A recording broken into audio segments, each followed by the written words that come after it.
Hey, it's Whitney from The Savvy Working Mom, and I want to talk to you about time blocking.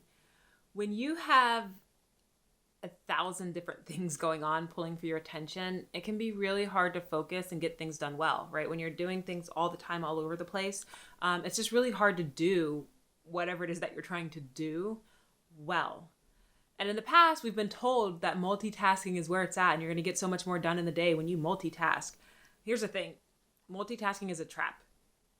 It is a big, fat trap. Ultimately, studies are starting to show that it takes longer to complete the task when you multitask, and that you're never as effective, that you never do the things quite as well when you are multitasking. There's a few exceptions, right, of the completely mindless things that you can be doing at the same time, like listening to a podcast and folding laundry, right? But when it comes to getting anything done well, multitasking is just not the way to go.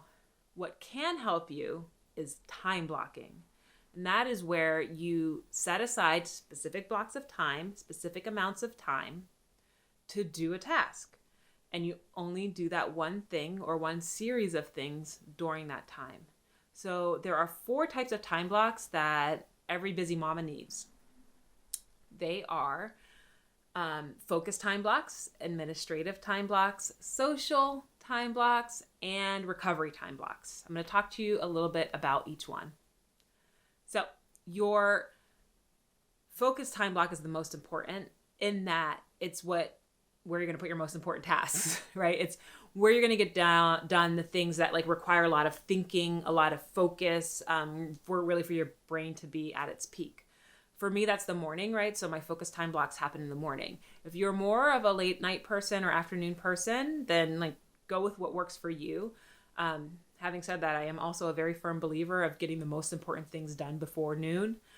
So I set my focus time blocks in the morning. Your focus time block should last anywhere from 90 minutes to 120 minutes. So an hour and a half to 2 hours to focus on the most important tasks that you have for that day, the things that are going to require you to think the hardest, and really where you just need your brain capacity.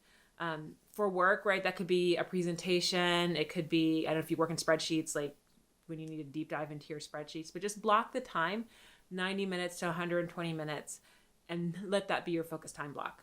You can have multiple throughout the day, of course, right? So it's not just like once a day, but focus time blocks, generally speaking, 90 minutes, an hour and a half to 2 hours is the way to go. The next type of time block I'll talk to you about is administrative. And these are the time blocks for the things that you hate to do that usually don't require that much brain power. And that would be like the phone calls that you have to make, the appointments you have to schedule, the emails, the annoying emails that you have to respond to. These time blocks should last anywhere from 20 to 40 minutes, no longer. And you should schedule them when your brain is at its worst, right? Because these are really the kinds of tasks that don't require optimal brain power. They just need you to be able to function. So naturally pair that with when your brain is sometimes just able to function.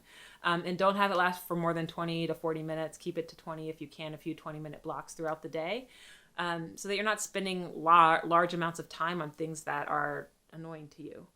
The next 2 are really about completing your life and your whole life. And so the one I want to talk to you about now, the third time block we'll talk about, is social. You need social time. Block out social time where just for fun, where you're not responding to email, where you're not, thinking and planning for the next meeting. Block out some social time. These time blocks are great to last, again, for 90 minutes to 120 minutes. So this is another kind of hour and a half to 2 hour time block that you want to schedule for yourself. Plan for it. And don't feel the need for it to go longer than 2 hours. Just plan for a few social time blocks a week. The last one, which I know I said the focus is the most important, but this is the one that I really, truly think is the most important. And that is the recovery time block. Because, hey, if you are not functioning at your best, if you're not functioning at 100%, then you're just not going to be performing as well as you can. I mean, it's that simple. So your recovery time blocks are extremely important, and you need to schedule recovery time. These time blocks, can vary throughout the day. They can be, this is one where it's like there's no real science around how long they need to be. It's just that they need to occur. What I found works best is to have a few 15-minute time blocks throughout the week. Every day, at least one 15-minute time block that is solely focused on recovery time for me. You can place them like a 15-minute block just to take a walk to the water cooler or to step outside and get some fresh air when you're at work. Create a 15-minute block for you to read a book, 15-minute block to watch something funny, 30-minute block to watch something funny. Whatever it is, create your recovery time blocks for around 15 minutes, at least 15 minutes every day. Ideally, a couple 15-minute blocks per day. And then make sure that you have at least a 2-hour block once a month or once a week. I mean, who knows what your schedule's like, but you got to take some time for you. You just have to do it so that you can recover. And here's the thing, your recovery time block doesn't have to be by yourself, right? That doesn't mean that you're scheduling alone time for 2 hours, which sounds like a dream, but also is quite difficult to find. It's whatever revives you. So if playing with your kids revives you, if hanging out with your husband revives you, if talking to a friend on the phone revives you, then that can be part of your time block. That can be the activity that you do during that time block. But just make sure that on your calendar you have blocked off time for recovery. And again, it's really whatever recovery means to you. So there you have 4 different types of time blocks that busy moms need. Your focused time block for getting stuff done, the stuff that is most important to you that really requires you to think. Your administrative time blocks, which are when you focus on doing the annoying things like emails, right? But the things that you just got to knock out where your brain doesn't have to be at 100%. Your social time blocks, because it is important to be social. And your recovery time blocks, because look, hey, if you're not taking care of yourself, mama, who's going to do it? There you go. Those are the 4 time blocks. Open up your calendar and start rescheduling today. Like, take action today, because if you don't do it right now, it probably won't get done. You're going to turn this off. You're busy. You're going to walk away. You're going to think, oh, I should be doing this. And it's just going to be in the back of your head for a long time until you forget.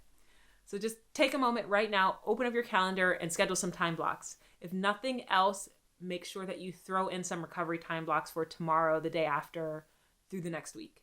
I know that's the hardest one for us to find as working moms. So schedule some recovery time blocks. You can figure out what tasks you're going to do or activities you're going to do within the time blocks later. Just block them off. That's it. One last ask I have is, if this is interesting to you at all and you know someone who could benefit from this message, who could benefit from figuring out how to time block rather than multitasking, please go ahead and send this to them. Share the link.